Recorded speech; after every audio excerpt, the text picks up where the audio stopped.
Mr. Olof Ehrenkrona, advisor to Foreign Minister Carl Bildt on internet-related issues, and Johan Hallenborg, you work with internet freedom issues at the Swedish Ministry of Foreign Affairs. On Wednesday next week, the 29th of February, in Geneva, Foreign Minister Carl Bildt will take part and also give a speech in the Human Rights Council panel on freedom of expression on internet. Mr. Bildt himself has since the early 90s been at the forefront of digital communication himself. But why should anyone care about the panel next week on freedom of expression and the internet? Well, the Human Rights Council is the most important forum within the UN system to discuss human rights issues. And internet freedom is a very important human rights issue as we see it.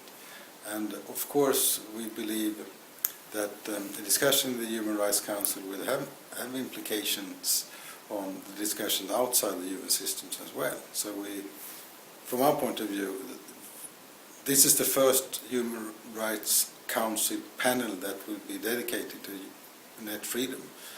And we believe it's an important step forward, both for the Council and for the discussion as such. I think the Council has done a little bit of work in this area before. The Special Rapporteur on freedom of expression, he has presented 2 reports on freedom of expression on the internet, and we're building on that work. And in 2011 we took the initiative for a cross-regional statement on freedom of expression on the internet, and we were supported by more than 40 countries from around the world. And from that we felt it necessary to try to put the issue more firmly on the agenda of the Council, and this is what we're doing now.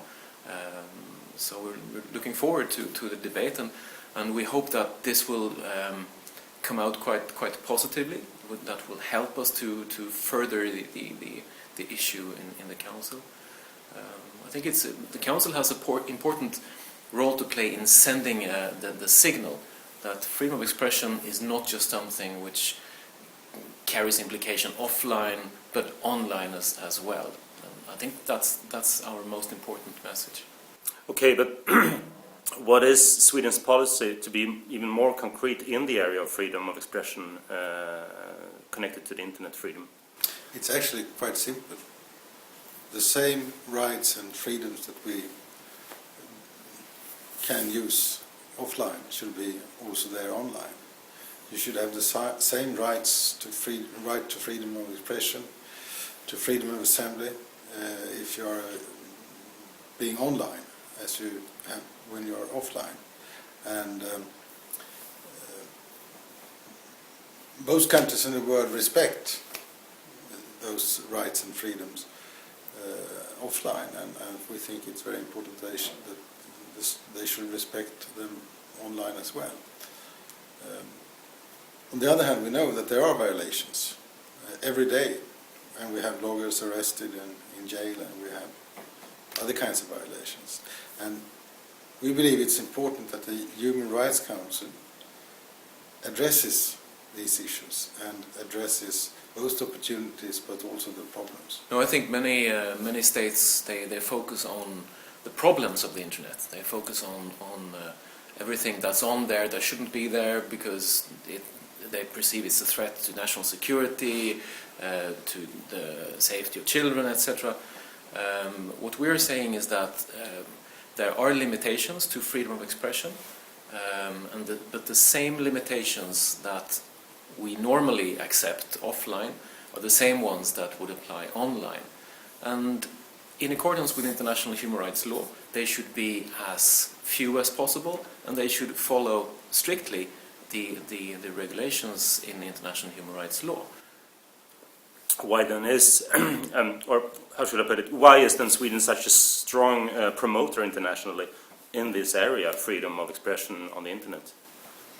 I think one reason is, of course, that we happen to be a very advanced country with regard to both the technology as such and the utilization of the technology. Most Swedes are linked to the net, and they use it as an everyday tool.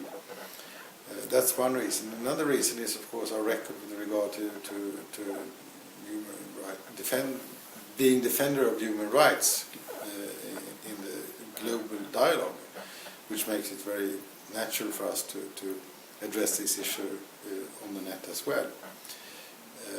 But we are today, I think there are almost 6 billion cell phone subscribers today. 1.2 billion of these subscribers use the cell phone for the net, and then you have all these people, all these persons that use are internet users with laptops and computers.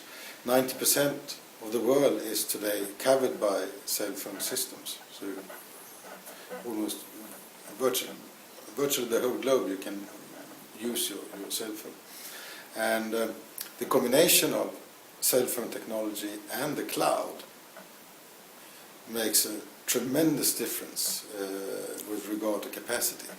And in a few years, almost all human beings on the globe will be connected in the same network. And of course, if there is a divide between those who are using the internet as we can do it in countries which have no or very few restrictions, and those who live in countries where human rights are not applied on the internet. If you get this divide globally, I think it would create a situation which is not very good for the global development, and it would also mean a new kind of divide globally, which we believe is very, very important to avoid. I think one other reason to try to promote it is that we now see that this issue, it runs through all the parts of the ministry's work and in our foreign policy. It runs through our trade work, it runs through the development cooperation, and also foreign policy in general.